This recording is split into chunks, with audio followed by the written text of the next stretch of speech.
Uh, well, OCO, I'm glad you're here.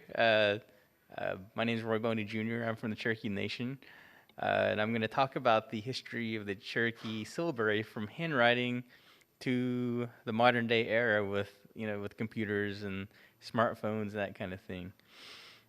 So I'll begin with Sequoia. Everyone knows is that's Cherokee or knows Cherokee history knows who Sequoia is. He's the man that developed the Cherokee writing system, and it's a syllabic writing system, which means it's a syllabary. And you can see underneath this picture that's Sequoia in the Cherokee syllabary. Uh, a note of trivia: no one knows what Sequoia looks like. There's lots of paintings of him and statues and things, but no one ever actually painted him while he was alive. So these are always artist renditions of what they thought he looked like. And he's a huge historical figure. This is a statue of Sequoia that's over in the Capitol building in Statuary Hall. It's you think of the impact that he had on not only Cherokee Nation but the entire history of the United States and just the history of letters in general, because he was a very he was a scholar, he was an educated man, and he developed a writing system. No, for to develop a writing system by one person is quite a feat. Almost every kind of writing in the world was developed over centuries, and people added to it. But he did this himself, so it was quite a miracle. It's kind of funny. There's a tidbit of trivia.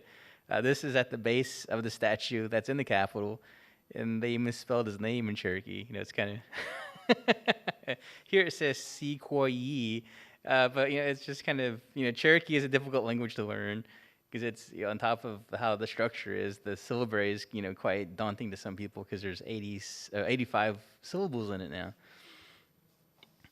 Well, initially Sequoia, when he developed a handwriting version. It looked like a lot like cursive, and he called it "Talking Leaves." The Guonista Jugaloga. That means the leaves are talking. And so this image here, that the writing on the leaf itself, is kind of a sample of how the early writing system looked, and that says OCO. It means hello in Cherokee. So Sequoia developed the writing system over the course of several years, and in 1821 is when he finalized it. In 1825, the Cherokee National Council granted him this honor. They gave him this medal, and this is the actual exact text from the medal. It says, presented to George Gist. Sometimes he's known as George Guess. It's spelled differently in different books and different histories, but in the Cherokee medal, this is what it says. And if you see all these pictures and paintings of him all the time and sculptures, you'll see he's wearing that medal, right there on his chest, and that's what it's representing. Okay, so this image here shows the Cherokee syllabary in its original form. It's the handwriting form, and this is one of the few documents that still exists that's actually, been confirmed to be Sequoia's handwriting. If you look at the shapes, you can see they're very curvy. It's like cursive. And at this time in the 1820s, when people were writing, they were using pens, like dip pens and quill pens. So that's the reason why it's designed the way it is, because you got to write fast when you're doing with a pen. If you don't, you're going to have blobs of ink everywhere. But during this era, too, in the 1820s, this is when the push for removal was pretty big. The Cherokees were being encroached by the Georgian settlers around them, and the land base kept shrinking, and so during this time, part of the idea was to, find out a way to combat, the outside intrusion. And so as part of this, the Cherokee Nation decided that we needed to have a printing press. So the image before was the handwriting version. This is how they modified it. This is done by Chief Charles Hicks at the time. He wrote this in the letter to the missionary Samuel Worcester. They were talking about how they were going to design a printing press and typeface for the Cherokee language.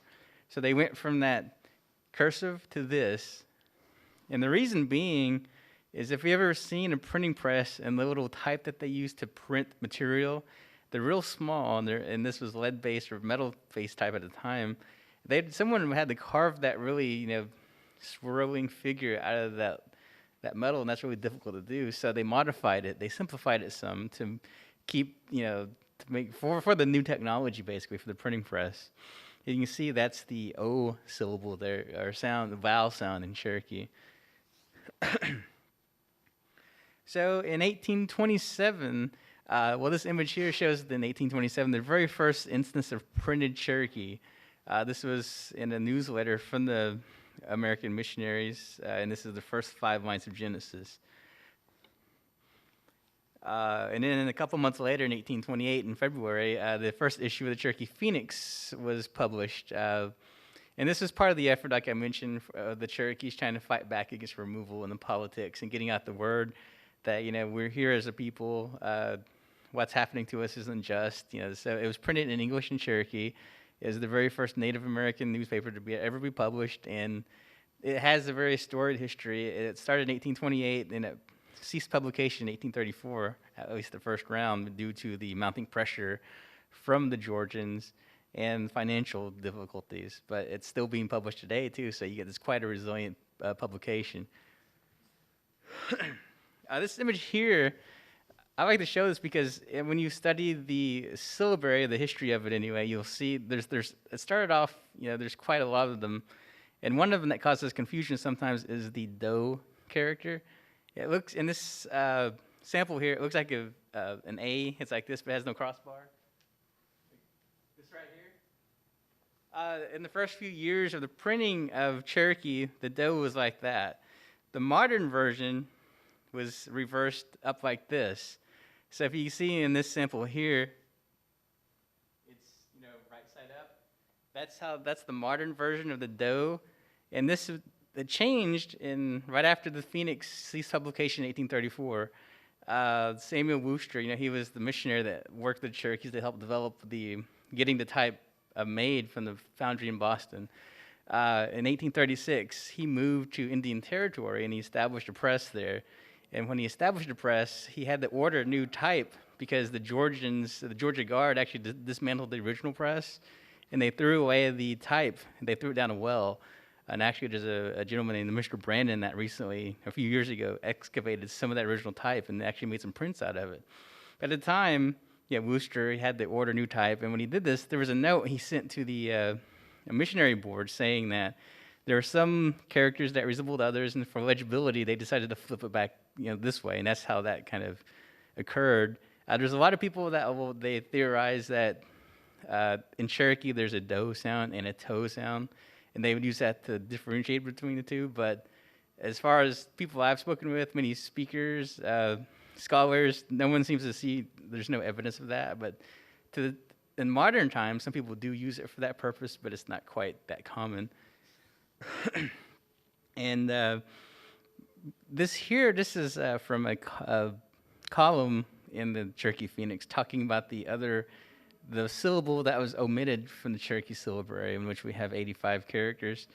It's called the "ma," and they talk about the difficulty of printing it and how they would have to break. They use the English capital G, and they had to break it in half, so they had that lower part of it. But they decided to get rid of the sound. So through all the process and the evolution, this is what we came with. This is what everyone recognizes as the Cherokee syllabary now. If you notice, right after in that row, that blank spot, that would have been where that "ma" character would have been, but it was dropped from the syllabary. So after the removal occurred, despite the fact that Cherokee Nation was engaged, with basically the PR using the Phoenix and other avenues and the courts, but we lost, so we had to move. But after the removal, another printing press was established in Indian Territory. There were two of them actually, initially, and the Cherokees began printing again. There's a document from a journal. I can't think of the name, but it says there are 13 million pages of Cherokee type that were printed up into the late 1800s, so before statehood. So if you can imagine, that's quite a lot of Cherokee language material that was actually printed. But there was lots of different types of materials. There were religious books, Bibles, there's certain books of the Bible. There's the New Testament. There were math books or music books. I really like this image just because it shows, as Cherokees, we were doing, quite sophisticated things. The musical scales in Cherokee. Here's a math book in Cherokee. If you can imagine doing, mathematics in the Cherokee language, it's really, because a lot of people kind of think of natives and Cherokees, like at least even at the time, as being backward.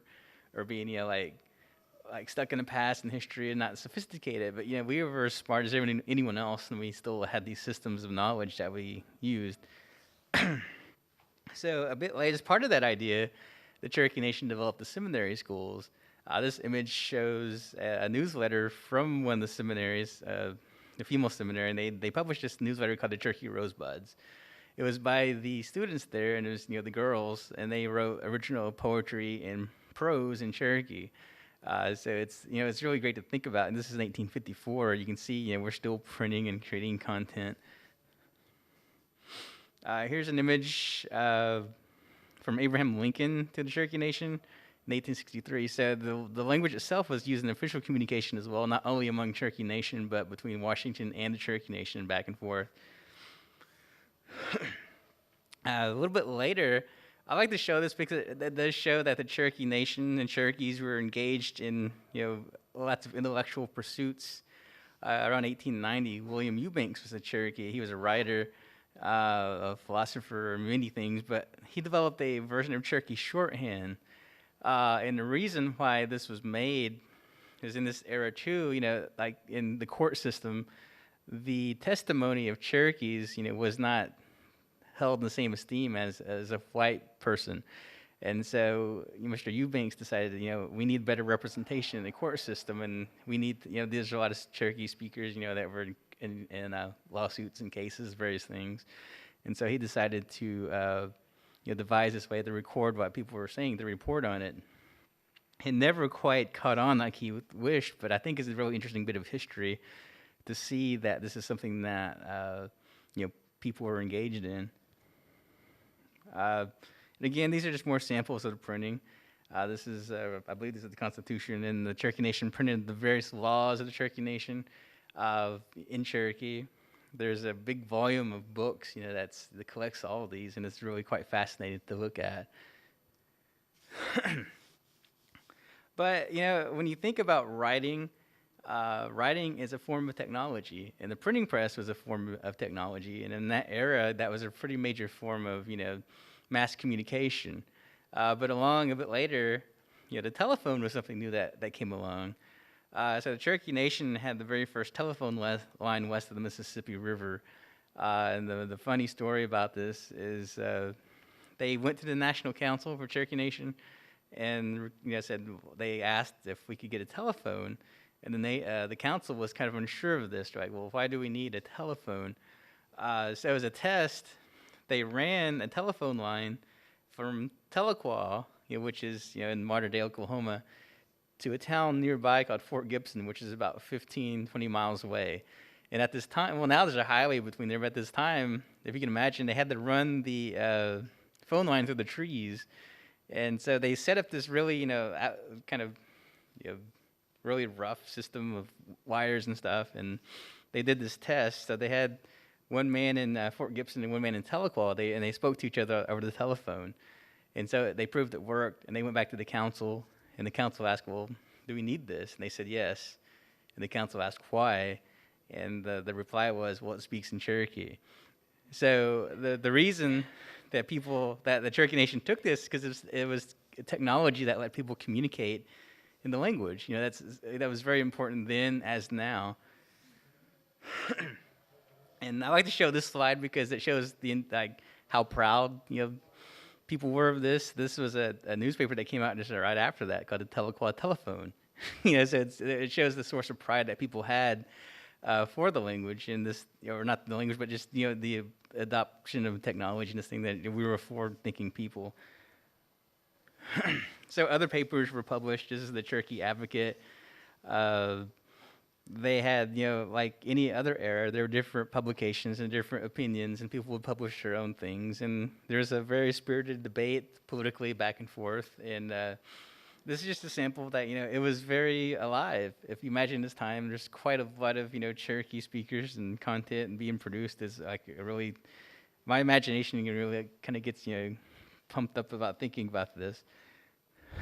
But as things happen, when the allotment period happened in Indian Territory on the late 1800s and early 1900s, The allotment in the statehood of Oklahoma was pretty devastating to the Cherokee people because it dissolved the Cherokee Nation government, and it didn't cause the people to dissolve. We still held together as a group of people, bound by language and beliefs and history and culture. But the government itself was, thrown by the wayside, and the printing presses that were there were, destroyed or auctioned off. So the one that printed the Cherokee Advocate was actually sold to the Fort Gibson New Era newspaper, and they published for quite some time using that same printing press. So even if it wasn't Cherokee for a while, it was still being used. So the Cherokee Nation still had an impact on the, publication history of newspapers, of the media of Oklahoma. So in the 20th century, there still was a need for the Cherokee Nation to conduct business with Washington. And again, you can see this is a letter from Washington, D.C., the Cherokee Nation, in 1917. And this is during the era when they had what they called the chief for a day thing. So they would get someone to represent Cherokee Nation to sign off on papers. But you still see that they were still using the Cherokee syllabary to communicate with people.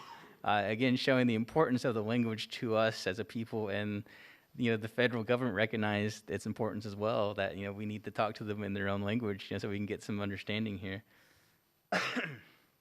That previous image was typed on an old typewriter. I think it was called the Hermes typewriter, the old-fashioned typewriters. A bit later, they came up with this typewriter. So if you can imagine trying to type all 85 characters on a typewriter, it was quite a task. If you go to Oklahoma and go near Sallisaw, there's a museum, Sequoia's Cabin. They have this typewriter in there, and you can actually go in there and type stuff on it. They'll open up the case and let you put in paper and type. So it's still usable, and it's still there, and people still go look at it. And it's kind of neat that they let you do that, and they actually let you open it up. Well, that's kind of a small image, but that's inside the typewriter. If you open up the lid, you can see how intricate the syllables are, placed inside the typewriter. So around this time, in the 1960s, a gentleman in Chicago named Brian White started publishing this Cherokee Speaker newsletter. It was, crude photocopied, and you can see he typed it, in English there. But he raised money through this newsletter to develop a new set of type. So when he did that, he started publishing this newsletter in Cherokee. And here's a sample of, he had the type made, and other people started using it for other purposes. So it kind of revitalized another movement of publication and writing in Cherokee, typing, printing. So people ran with it. This is an image from a Cherokee primer by a gentleman named Willard Walker using that same typeface. So a bit after that, IBM came out with the Selectric typewriter, which it had these little typewriter elements, right? You had to put into the typewriter and type, and if you wanted to use another thing, you had to switch it out. If you want to use another type size, a point size, you had to switch it out, put another ball in. But the Cherokee Nation wanted this for Cherokee. The story is that it was quite expensive to produce with IBM. So the Cherokee Nation at the time collaborated with a group in Hawaii, and this company did it much cheaper. They paid $5,000 for the development of it. $5,000 came from Chief Swimmer's Church, and the other $5,000 came from the Cherokee Nation itself. So they got this made, and they made a handful of them. Estimates are between 20 and 30 of these were made, and they distributed these to the various language projects that were happening, because there were quite a lot of people creating Cherokee language content. The University of Chicago had a program, Telequal, and Cherokee Nation had a program. There were a few spots of people producing Cherokee language content, so they had these typewriter elements to create things. One of the biggest things that resulted from this typewriter ball is Durbin Fielding's Dictionary, which, if any of you all are learning Cherokee or familiar with it, this is like the standard book on the topic. Durbin Fielding is a noted Cherokee linguist, and he's still producing work. He's quite important to us, as a Cherokee speaker and learner, and like everyone that's engaged in anything Cherokee, he's the go-to guy. So if you can imagine having to use that typewriter element to put it into the typewriter and type just that little bit of Cherokee and switch out to English and switch out a number, it was quite a task. There's a Cherokee lady back in she lives in Jay, Oklahoma now. Her name's Adeline Smith. She actually typeset the book, Durbin, and a few other people put it together. But I talked to her, and she said she remembers sitting there, typing this document, having to go back, switch it out, and she said it was quite a task, but she did it, and this is like, it's a pretty profound document for us as Cherokee people.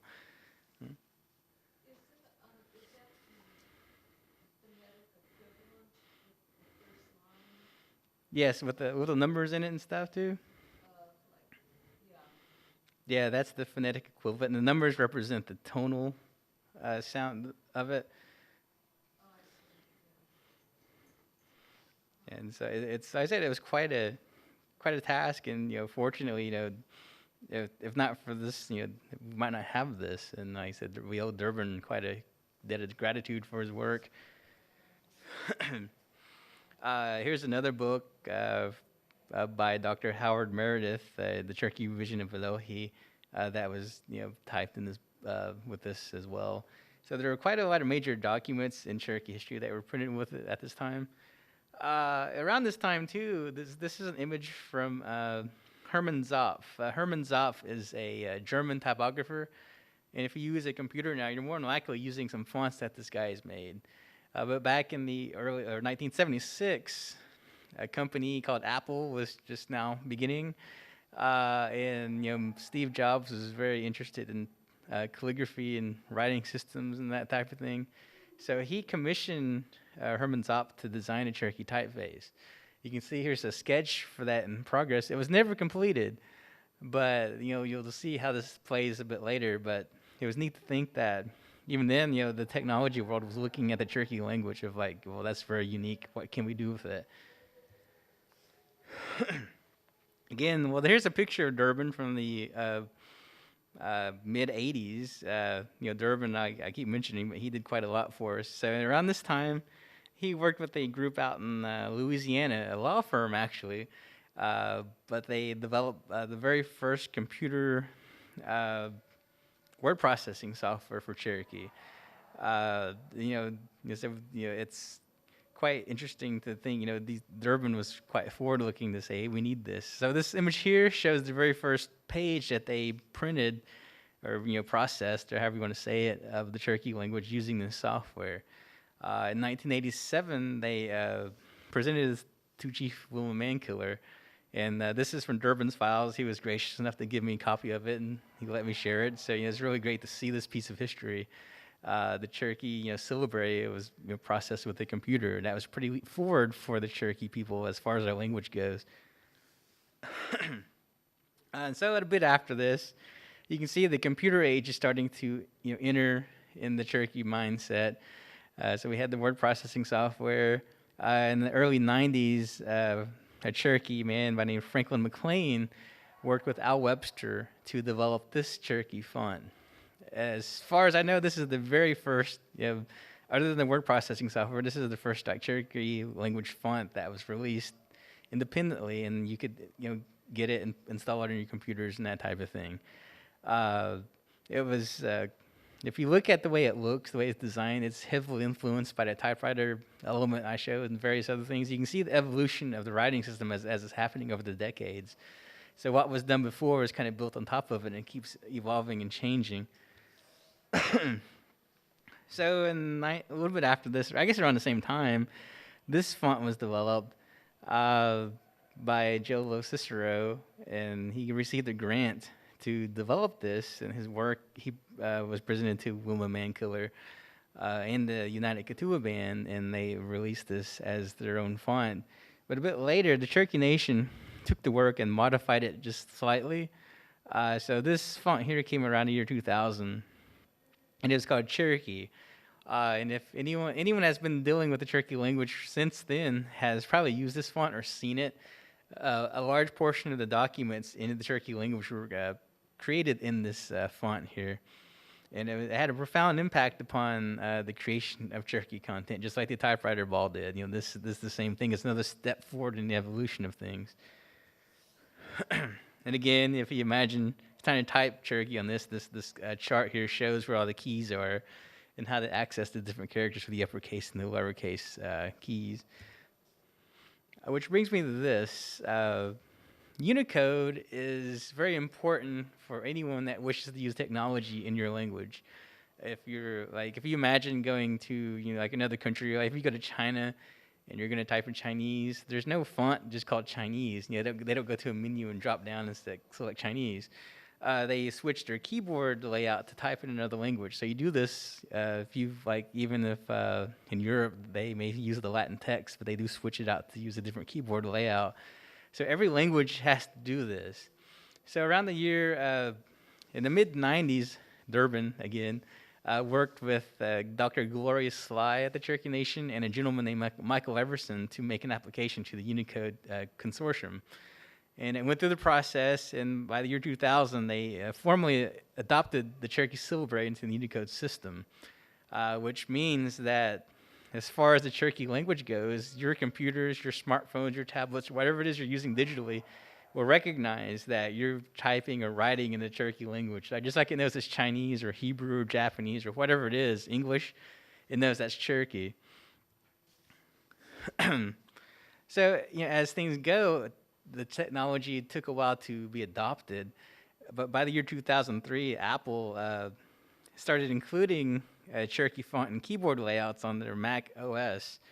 So the Apple computer was one of the very first systems to actually support the Cherokee language out of the box. And because of this, the Cherokee Nation, we operate a Cherokee language immersion school.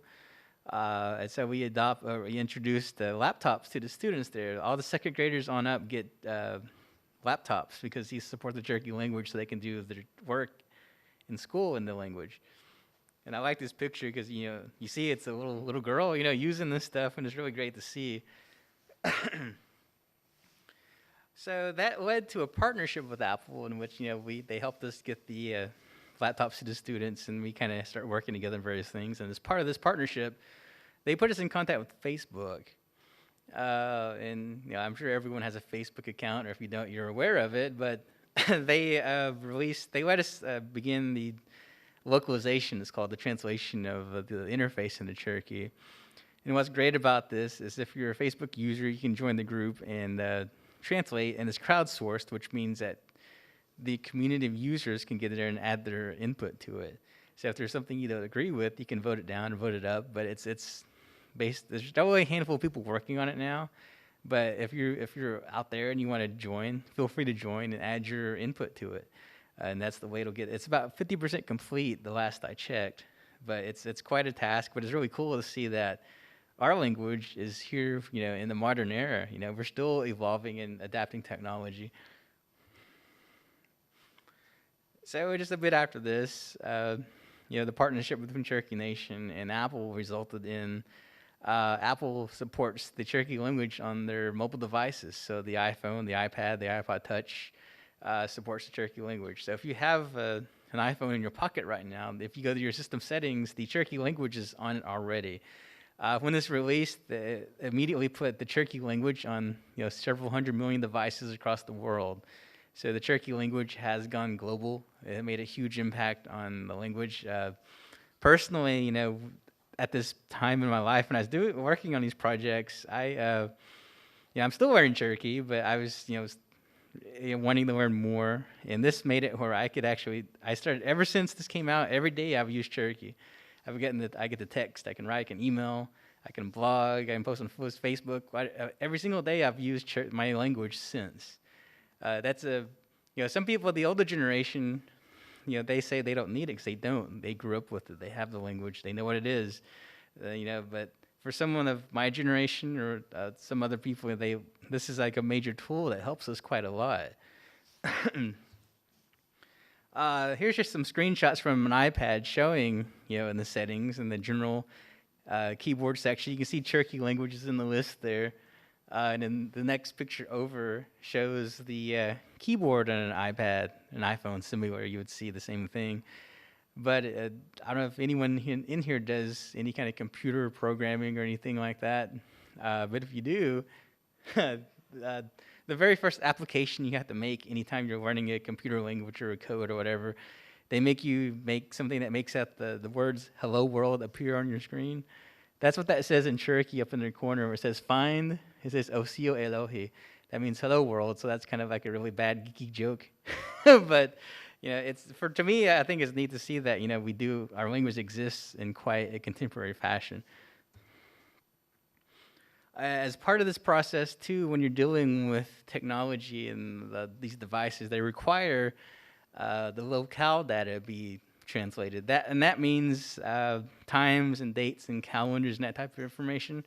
It has to be in the for whatever language it is. So we did a Cherokee version of that, and here's just a picture showing a Cherokee calendar. Again, it's pretty neat to see this on a digital device. So you can pull out your phone, and you can look at your appointments in Cherokee. So after the partnership with Apple, things kind of exploded. The other major technology companies wanted to be a part of this.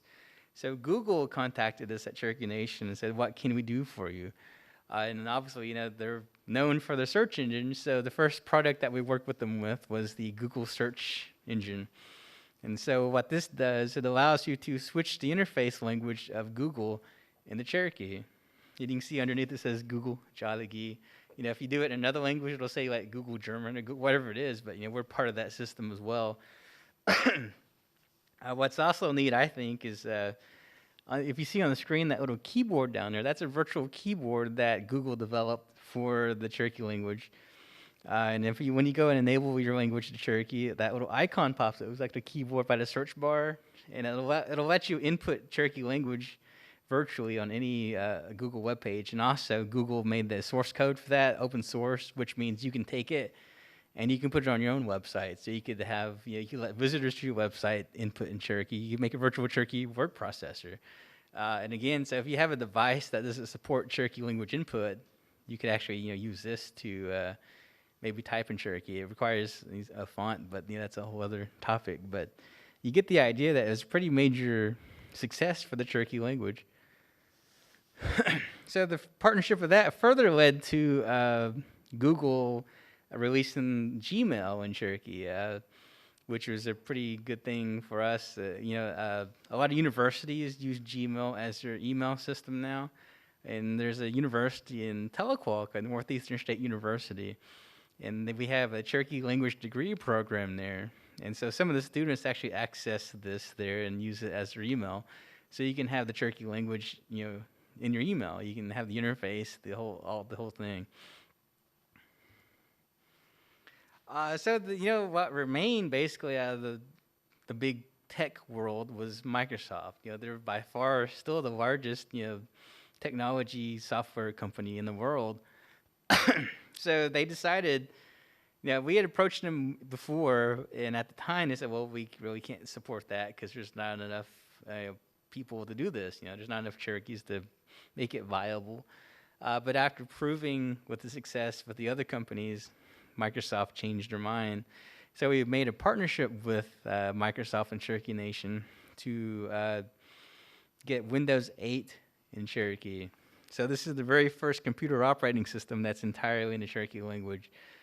So this means that if you have Windows 8, you can download the Cherokee language interface pack, and you can have it display all your menus and folders and that type of stuff in the Cherokee language.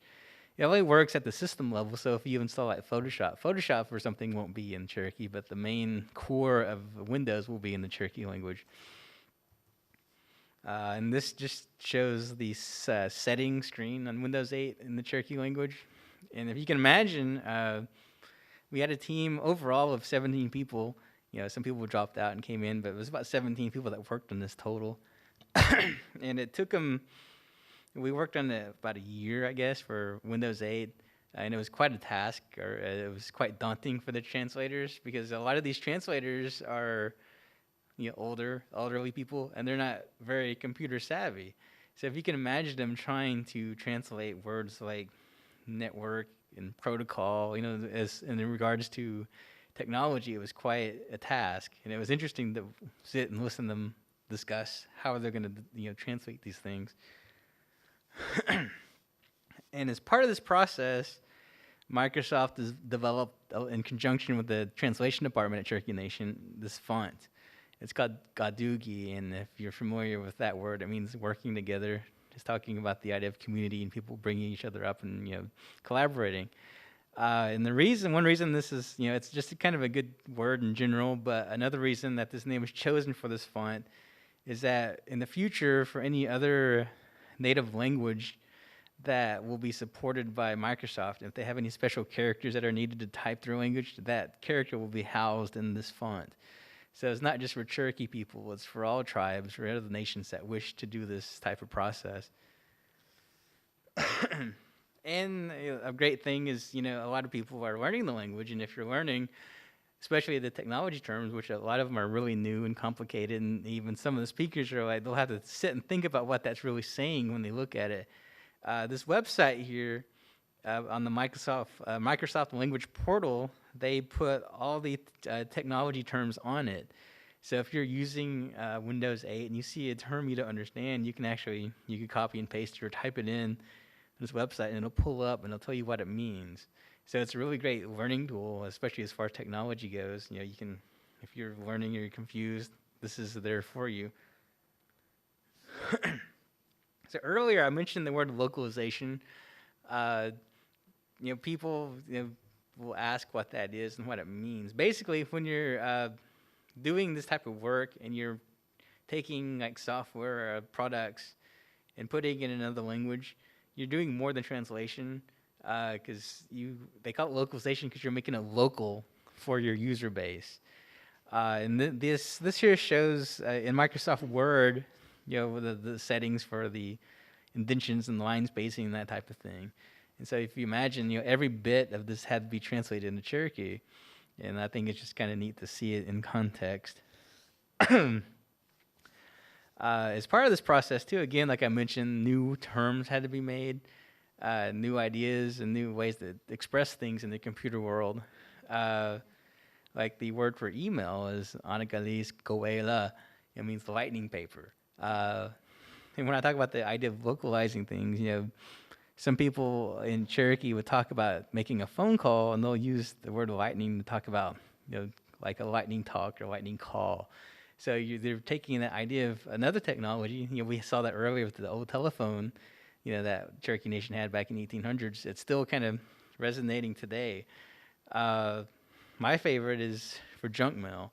It's uyoi, or like it means something bad. Like if you stub your toe, you kind of like exclaim that, ayo, uyo. It's kind of like it hurts. It's bad. So I thought that was kind of funny. That's how the translators decided to say that. A file, the Askwani Godoti, is talking about storing, a store of something, or the act of storing. You have it and you're keeping it. And so when the word for computer is Oktahist, Askwani Godiski, which is, it's the store of knowledge, and the word Oktahist is more than just knowledge. Is talking about a profound understanding of something. So when you think about how this term means, it means computer, but in Cherokee it means a bit more than that. So it shows the thought process of what goes into this when people are doing this type of work. Just recently, we completed Microsoft's Office Online project, which is a version of Office that's free to anybody that has a OneDrive account. If you go to OneDrive.com and sign up, it's free. You can have access to like Word, PowerPoint, Excel, and all that for free. But as part of it, the Cherokee language is an option that you have. You can go change your settings to Cherokee, and it turns your interface into Cherokee. So again, if you're learning the language, this is a great way to actually be interactive, and you actually can create content. So it doubles, you're seeing it, you're using it, you're learning what the buttons mean. You can type a document, you can make a presentation, do whatever you need with it. And if you go to that website, the Microsoft thing, you can see what these words mean as you go. So it's a good way to engage in learning, especially for if you're interested in computers and technology. It's a perfect way to kind of learn some new things. And this is a screenshot from the Cherokee Phoenix from a few months ago. And I would just like to show this because, it shows that we as a people, we're still here, we're still going, we're still putting out content, we're still publishing the Cherokee Phoenix. Despite all the ups and downs of history, we still have it. And this is an article about Lisa Rutherford. She's a Cherokee artist, and actually she's downstairs demonstrating. If you haven't seen her yet, she makes quite amazing work, and she's my friend, so I like to show this, that she's here. Go visit her. And again, another article from the Phoenix. It just shows, that we still value the language. We wish, there was more of it. And, unfortunately, Cherokee is an endangered language, just like many other native languages are. But we're still engaged. We still have it. And as long as we have it, we're going to use it. And hopefully people will keep continuing to take the language and help it evolve. Because as you saw through the slideshow, you saw the Cherokee language kept going. A new technology came out, we'd adopt it, and we would keep going. So it shows, that's something that historically we as people, have always latched onto. So I'm going to wrap up here. But if you have any questions about the Cherokee language, the Cherokee Nation language program will be glad to help. This website, or this email address here, is a catch-all email. If you have a question about how to install something on your computer in Cherokee, or if you have a question about some translation services, or if you have a question about a class, or whatever it is, a Cherokee language class, because we do offer Cherokee language classes online that are free, and the registration is open right now, actually. And there are community language classes that go on. But anything about Cherokee language, you can email that address, and it will be forwarded to the proper individual that can answer your question or provide you some services. But I guess I'm done. So if you have any questions, it's question time here. Yeah. I was curious to hear the language. Is there like a YouTube, or would that be, you could hear There's, the actual alphabet on that web, if you go to the Cherokee Nation website, the cherokee.org, there's a section in there that is called About the Nation. And under there, there's a language section that you can, it has links to videos and all other kinds of things that you can hear it. Actually, there's another link on that page too that gives you links to other resources outside of Cherokee Nation. It's, there's always a lot of stuff, but it links to like an online dictionary that is done by a university and other things, and it's got a lot of Cherokee language recordings on it. And so it's a good resource, and we'll continue to try to update the site as much as possible, but it's cherokee.org About the Nation. It's on the left side. There's a menu, and you'll see it. It says About the Nation, and the language section is in there. You want to announce that in 15 minutes the Trail of Tears presentation will begin? Okay, yeah, in 15 minutes, the Trail of Tears presentation will begin, and that'll be in here with Catherine Gray. Well, I appreciate your time, and I hope it was interesting, and hope you learned something. Thank you very much. Voilà.